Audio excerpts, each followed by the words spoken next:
شروع اللہ کے نام سے جو بڑا مہربان نہایت رحم والا ہے۔ ہم کو روز قیامت کی قسم اور نفس لوامہ کی کہ سب لوگ اٹھا کر کھڑے کیے جائیں گے۔ کیا انسان یہ خیال کرتا ہے کہ ہم اس کی بکھری ہوئی ہڈیاں اکٹھی نہیں کریں گے؟ ضرور کریں گے، اور ہم اس بات پر قادر ہیں کہ اس کی پور پور درست کر دیں، مگر انسان چاہتا ہے کہ آگے کو خود سری کرتا جائے۔ پوچھتا ہے کہ قیامت کا دن کب ہوگا، جب آنکھیں چندھیا جائیں اور چاند گہنا جائے اور سورج اور چاند جمع کر دیے جائیں۔ اس دن انسان کہے گا کہ اب کہاں بھاگ جاؤں، بے شک کہیں پناہ نہیں۔ اس روز پروردگار ہی کے پاس ٹھکانہ ہے۔ اس دن انسان کو جو عمل اس نے آگے بھیجے اور جو پیچھے چھوڑے ہوں گے سب بتا دیے جائیں گے، بلکہ انسان آپ اپنا گواہ ہے، اگرچہ عذر و معذرت کرتا رہے۔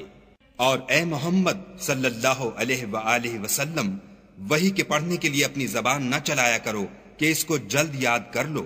اس کا جمع کرنا اور پڑھانا ہمارے ذمے ہے۔ جب ہم وحی پڑھا کریں تو تم اس کو سنا کرو اور پھر اسی طرح پڑھا کرو، پھر اس کے معانی کا بیان بھی ہمارے ذمے ہے۔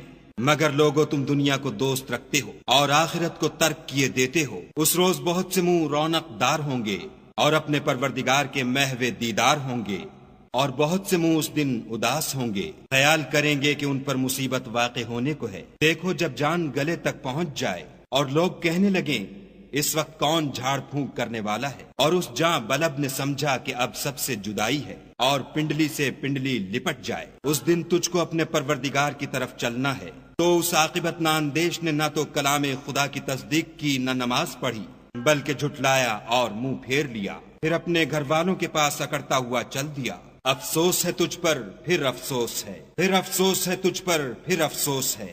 کیا انسان خیال کرتا ہے کہ یوں ہی چھوڑ دیا جائے گا؟